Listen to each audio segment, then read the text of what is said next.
você ver aí a nossa aula de hoje. Hoje nós vamos falar sobre gêneros argumentativos, né?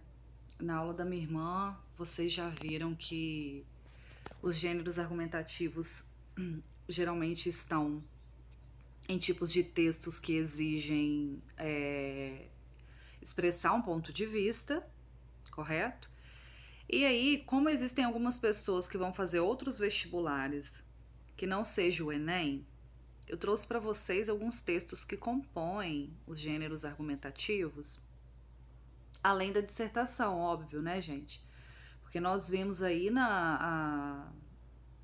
desde o início do ano, né, a dissertação, que é composta pela argumentação no Enem.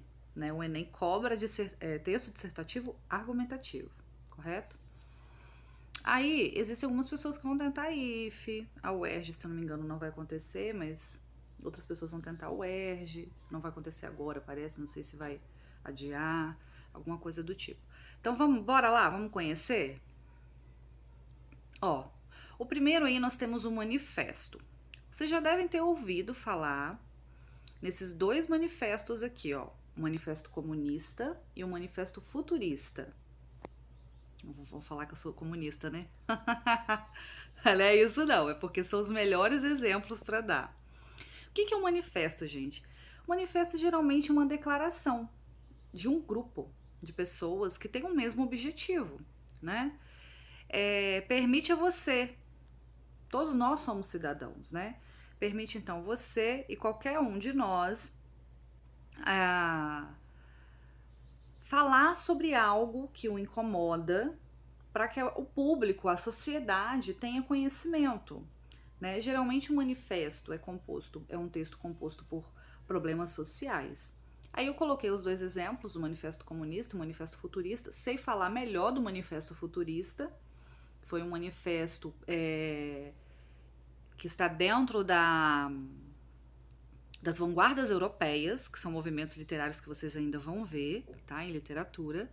Esse manifesto deu origem ao futurismo, que é uma vanguarda europeia, tá?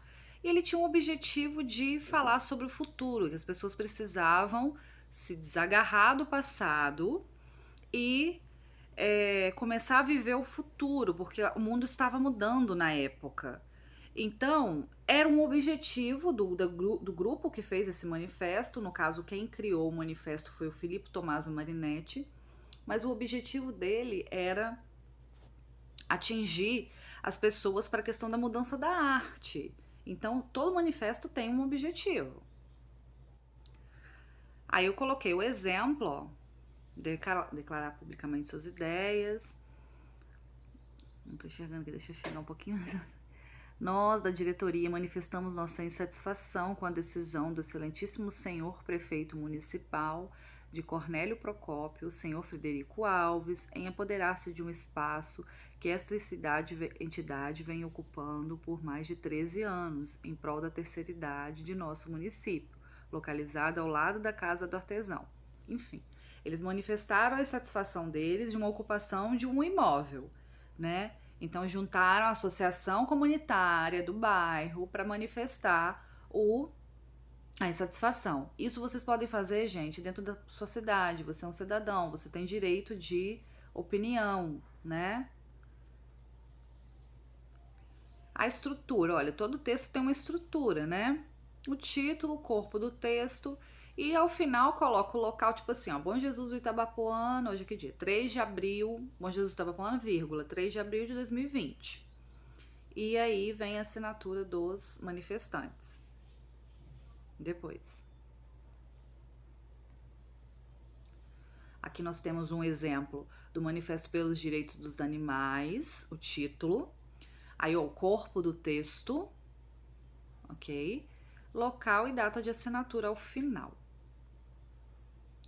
Editorial também é um texto argumentativo. Ele tem esse nome porque vem da palavra editor, né? Geralmente o editorial aparece em textos como revistas e jornais.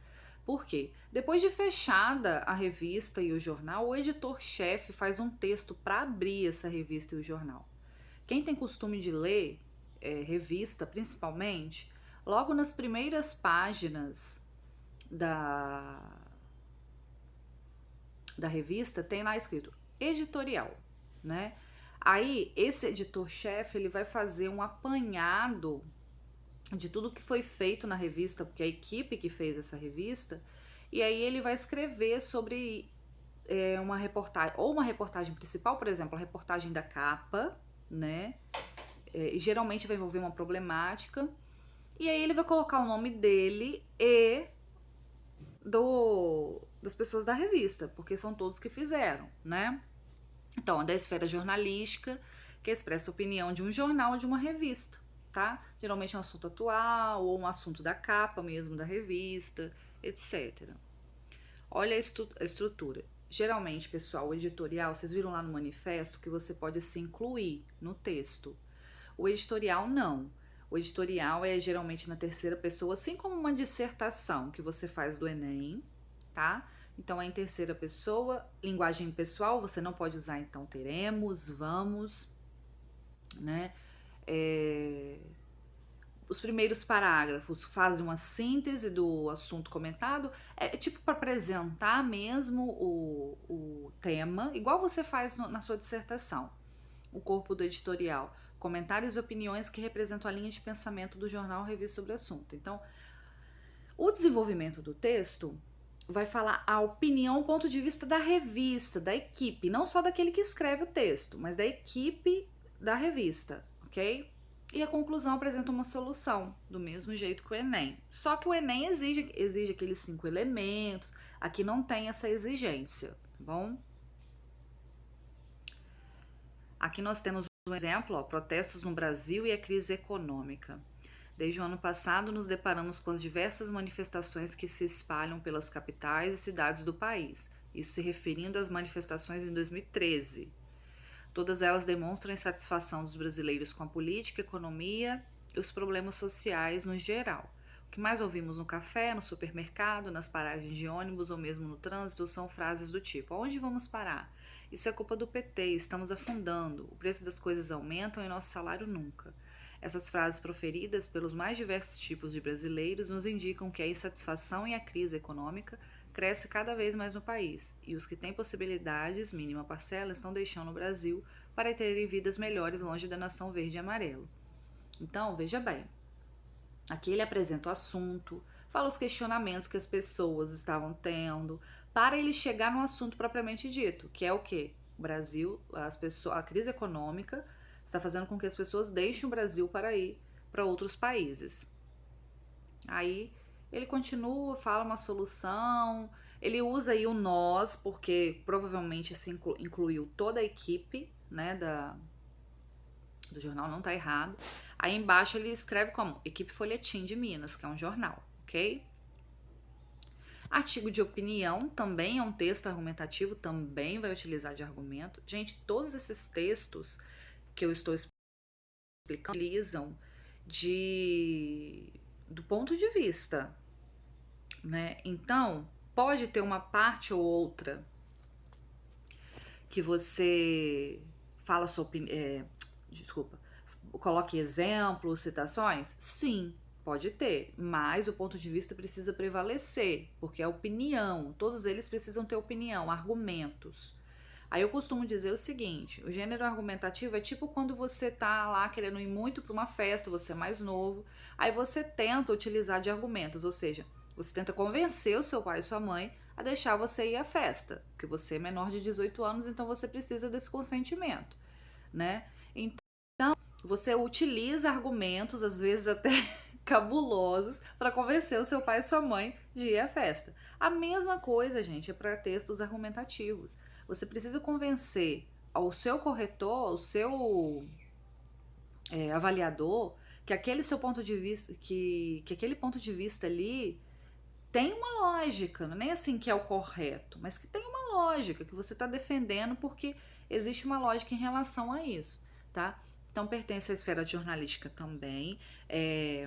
Artigo de opinião geralmente é um pouquinho menor, pode usar a primeira pessoa do singular, tá?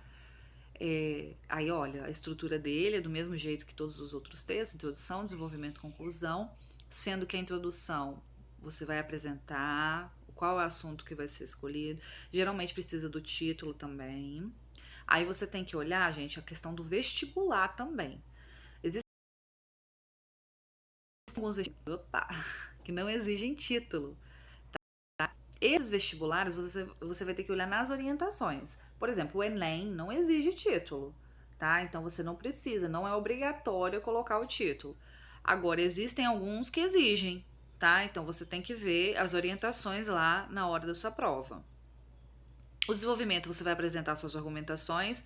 Geralmente, né, pessoal, para sua argumentação ficar mais válida, você precisa utilizar argumentos de autoridade, referências, como eu já ensinei para vocês, ok? Conclusão, aí a conclusão, no caso do artigo de opinião, você pode utilizar falando uma solução, uma síntese, uma reflexão sobre o assunto, um questionamento, né? Aí olha que a observação mais importante desse tipo de texto é que pode ocorrer algum envolvimento emocional no texto de forma objetiva e impessoal. Nada igual poesia. Poesia você se coloca no texto, é algo mais emotivo, né? Mas você pode sim se colocar, mas de forma objetiva. Aqui nós temos o trecho de um artigo de opinião sobre educação. Acompanhem comigo. A educação no Brasil tem sido discutida cada vez mais, uma vez que ela é o principal aspecto de desenvolvimento de uma nação. Enquanto o nosso governo investe na expansão econômica e financeira do país, a educação regride, apresentando muitos problemas estruturais. Principalmente nas pequenas cidades, o investimento para a educação é mal aplicado e muitas vezes as verbas são desviadas. Por esse motivo, nosso país está longe de ser um país desenvolvido, até que o descaso com a educação persista. Acima de tudo, os governantes do nosso país precisam ter a consciência de que, enquanto a educação estiver à margem, problemas como violência e pobreza persistirão. O lema da nossa bandeira será sempre uma ironia. Tá vendo como ele se envolve de uma forma objetiva? Olha, o lema da nossa bandeira será sempre uma ironia. Tá vendo? É uma coisa dele, é uma opinião dele, ele se envolve, poxa vida, ele tá chateado com a questão da educação, que a educação ela não é tão valorizada quanto os outros setores. Aí vem, ó, ordem e progresso ou desordem e regresso? Nosso grande educador Paulo Freire já dizia: se a educação sozinha não transforma a sociedade, sem ela tampouco a sociedade muda. Inclusive, essa citação é maravilhosa para utilizar em textos argumentativos que se refiram à educação, porque Paulo Freire é um ícone da educação. Ok? E agora, próximo gênero, a carta de reclamação, que ela também é conhecida como carta argumentativa. O vestibular que costuma cobrar esse tipo de texto é o IFE, tá? E geralmente eles pedem para escolher entre um e outro, carta argumentativa ou texto dissertativo.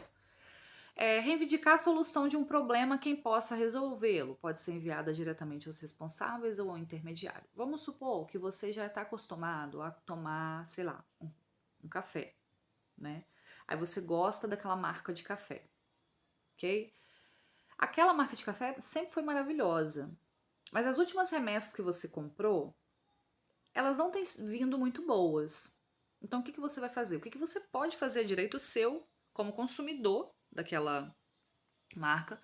Fazer uma carta argumentativa, né, uma carta de reclamação, a gente diz também, para essa empresa. E aí, gente, tem que ser uma carta com fundamento, óbvio, né? Mostrando quais são seus argumentos para estar acontecendo aquele tipo de problema ali em relação ao café, ao pó de café, né? Opa, vamos lá. Olha a estrutura. A gente tem que tomar muito cuidado com a carta argumentativa porque ela tem uma estrutura certinha. Então, primeira linha, local e data. Então, vamos supor que você fez o vestibular lá em Campos. Então, Campos dos Goitacazes, vírgula, coloca a data. Vamos supor que fosse hoje, 3 de abril de 2020. Vocativo, identificação do destinatário. O que é isso? Se você vai se referir ao diretor da empresa, você tem um tipo de coisa para utilizar para se referir a esse diretor da empresa. O corpo do texto, ou seja, a reclamação propriamente dita, e a expressão de despedida, atenciosamente, grato, vírgula, aí você vai colocar grato, vírgula, embaixo assinatura. No seu caso, no caso de vestibulares, você não pode assinar o seu nome de forma alguma, tá? É só sigla que você vai utilizar, ok? E essa sigla, no caso, é a sigla dos seus nomes. Por exemplo, meu nome é Maiara Abreu Costa Gama. Aí eu colocaria lá, atenciosamente, vírgula embaixo, m.a.c.g. Tudo bem, pessoal? Aí, ó, nós temos o exemplo. Olha, primeira linha aí, o local, Ferreirinhas, e a data, 30 de agosto de 2003. A ilustríssima senhora vereadora da Câmara Municipal de Ferreirinhas. Esse I1 aí significa ilustríssima, tá? Aí ela colocou, aí, prezada senhora, olha o vocativo aí, tá? E aí vem a carta, ela reclama de alguma coisa, vem embaixo, atenciosamente, e o nome, entenderam como tem que fazer? Não pode ser junto, atenciosamente, o nome na frente. Não, atenciosamente, na próxima linha, o seu nome. Não precisa pular a linha, é na linha de baixo mesmo. E aqui a mesma coisa, prezada senhora, não precisa pular a linha, vai para a linha de baixo. Aqui eu coloquei para vocês todos os pronomes de tratamento que nós devemos utilizar de acordo com a função ou com o cargo, tá? Por quê? Porque você vai precisar disso para a carta argumentativa, né? Então é importante conhecer esses cargos maiores aí que existem um pronome de tratamento, tudo bem? É isso, pessoal. Os gêneros argumentativos são esses. Espero que vocês tenham gostado da aula. Espero que tenha esclarecido dúvidas. E qualquer coisa, podem me chamar no WhatsApp.